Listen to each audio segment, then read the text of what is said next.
ನಾವು ಮತ್ತೆ ಅಧಿಕಾರಕ್ಕೆ ಬಂದರೆ RSS ಬ್ಯಾನ್ ಮಾಡ್ತೀವಿ ಅನ್ನೋದು ಮಾತನ್ನು ಹೇಳಿದ್ದಾರೆ. 2 ಬಾರಿ RSS ಬ್ಯಾನ್ ಮಾಡಲಾಗಿತ್ತು, ಅವ್ರು ಕೈಕಾಲು ಹಿಡಿದ್ರು ಅನ್ನೋಂಥ ಮಾತನ್ನು ಹೇಳಿದ್ದಾರೆ. ನೋಡ್ರಿ, ಮೊದಲನೇದಾಗಿ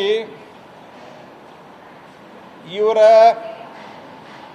ಅಂದರೆ ಖರ್ಗೆ ಅವರ ದೊಡ್ಡ ಖರ್ಗೆ ಅವರ ಲೀಡರ್ ಆದಂಥ ರಾಹುಲ್ ಗಾಂಧಿ ಅವರ ಅಜ್ಜಿ, ಅವರ ಮುತ್ತಾತ ಇವರೆಲ್ಲ ಪ್ರಯತ್ನ ಮಾಡಿದರು.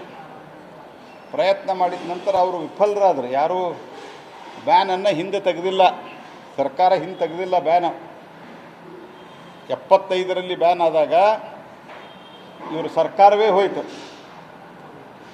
ಮತ್ತು ಅದಕ್ಕಿಂತ ಮೊದಲ ನೆಹರು ಅವರು ಬ್ಯಾನ್ ಮಾಡಿದಂಥ ಸಂದರ್ಭದಲ್ಲಿ ಇದು ಆದ ನಂತರ ಒಂದು ಆಯೋಗ ರಚನೆ ಮಾಡಬೇಕಾಗ್ತದೆ.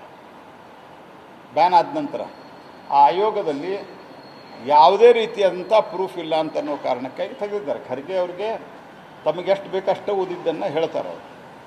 ಎರಡನೇದ್ದು, ಈಗ ಅಜ್ಜಿ ಆಯಿತು, ಮುತ್ತಜ್ಜ ಆಯಿತು, ಈಗ ರಾಹುಲ್ ಗಾಂಧಿ. ಇವರು ಯಾರೂ ಏನೂ ಮಾಡೋಕ್ಕಾಗಲ್ಲ, ನಮ್ಮನ್ನೆಲ್ಲ ಬಂಧಿಸಿಬಿದ್ರು, ಎಲ್ಲ ಮಾಡಿದ್ರು, ಎಲ್ಲವೂ ಆಗಿದೆ. ಆದರೆ ಮೊದಲೇದು ಅವ್ರು ಏನು ಹೇಳಿದ್ದಾರೆ, ಇನ್ನೊಂದು ನಾವು ಬಂದರೆ ಅಂತ ಹೇಳಿದ್ದಾರೆ. ಜೀವನದ ಇನ್ನು ಭವಿಷ್ಯದಲ್ಲಿ ಕಾಂಗ್ರೆಸ್ ಪಾರ್ಟಿ ದೇಶದಲ್ಲಿ ಅಧಿಕಾರಕ್ಕೆ ಬರೋದಿಲ್ಲ. ಹೀಗಾಗಿ ಅವರು ಹಗಲು ಕನಸು ಕಾಡ್ಕೊಂಡು ಆನಂದ ಪಡ್ತಿರಲಿ. RSS 100 ವರ್ಷಗಳನ್ನು ಪೂರೈಸ್ತಾ ಇದೆ, ಅದು ಬೆಳೀತಾ ಹೋಗ್ತದೆ. ಮತ್ತು ಐಡಿಯಾಲಜಿಯನ್ನು, ನಿಮ್ಮ ಈ ಲೆಫ್ಟಿಸ್ಟ್ ಐಡಿಯಾಲಜಿ ಏನಿದೆ ಅಲ್ಲ, ಇದನ್ನು ಜನ ತಿರಸ್ಕಾರ ಮಾಡಿದ್ದಾರೆ. People have rejected through out the world.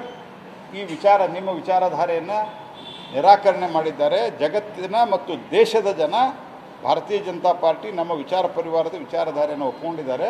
ನೀವೆಂದೂ ಅಧಿಕಾರಕ್ಕೆ ಬರಲ್ಲ, ನೀವೇನು ಚಿಂತೆ ಮಾಡಬೇಡ್ರಿ, ನೀವು ಇದೇ ಸರ್ತೆ ಏನೋ ಅಧಿಕೃತ ವಿರೋಧ ಪಕ್ಷ ಆಗಿದ್ದೇ ನಿಮ್ಮ ದೊಡ್ಡ ಪುಣ್ಯ.